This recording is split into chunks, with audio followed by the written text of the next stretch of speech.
श्री राम के सरयू में अंतर्ध्यान होने के बाद आखिर क्या हुआ अयोध्या का?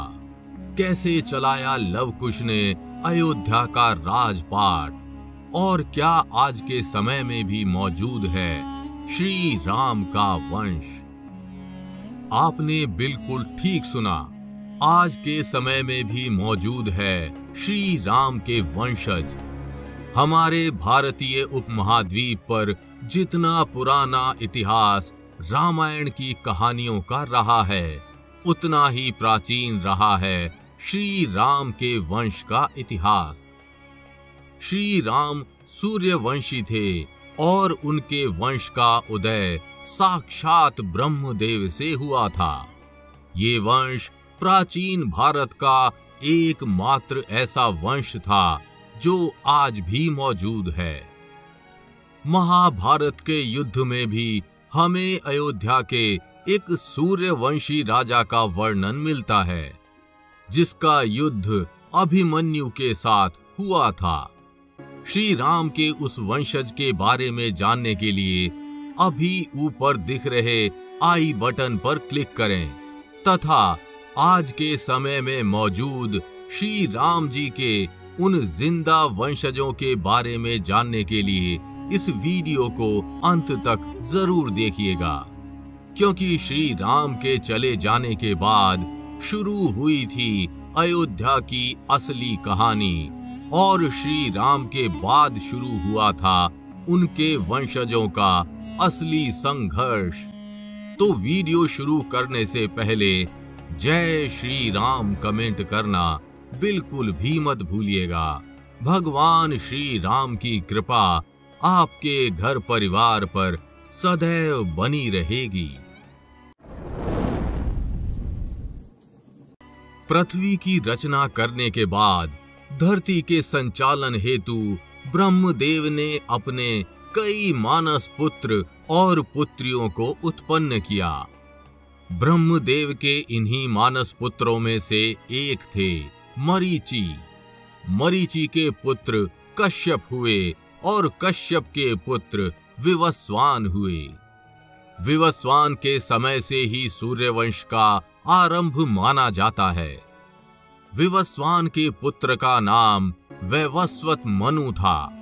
अथर्व वेद के अनुसार वैवस्वत मनु ने ही सरयू किनारे अयोध्या नगरी की स्थापना की थी।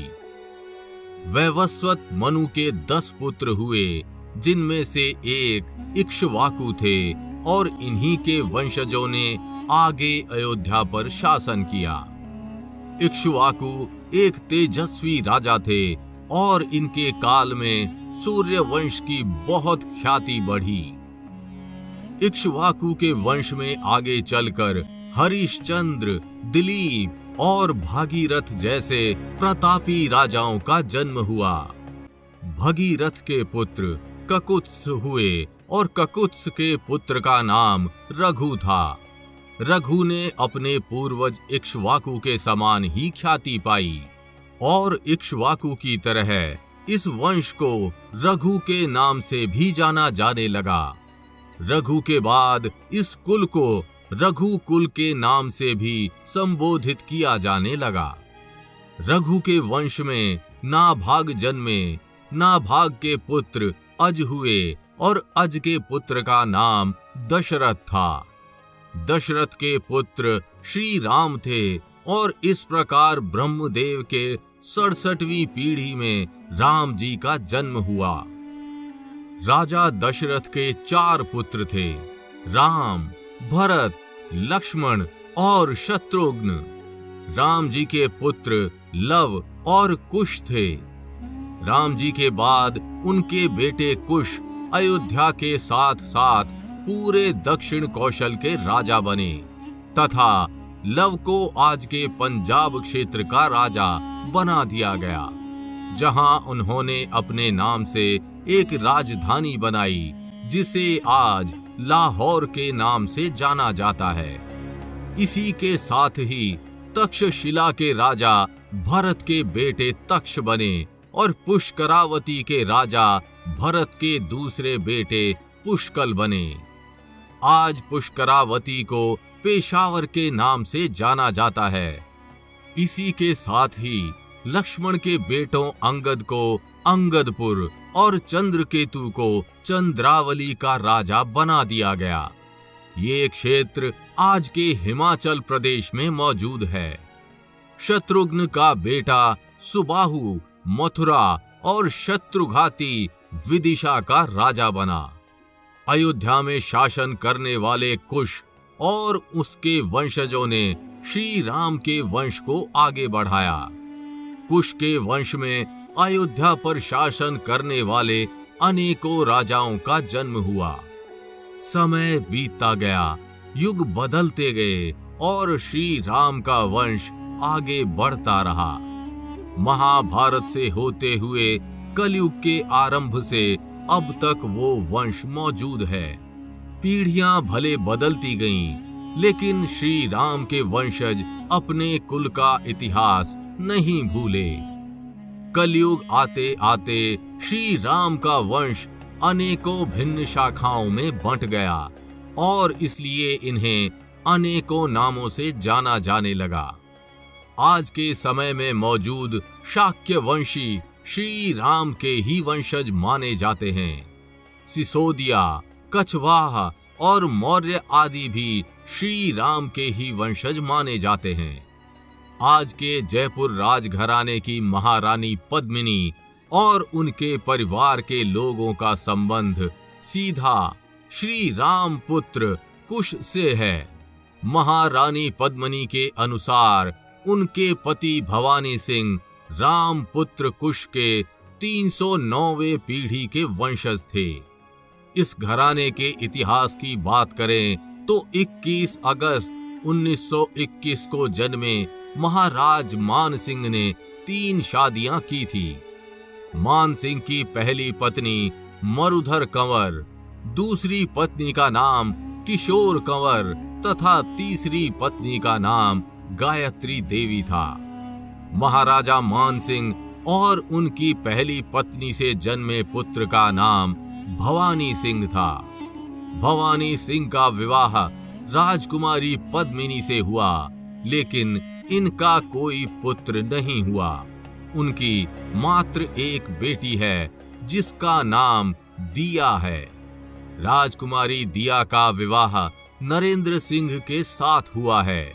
दिया के बड़े बेटे का नाम पद्मनाभ सिंह और छोटे बेटे का नाम लक्ष्यराज सिंह है।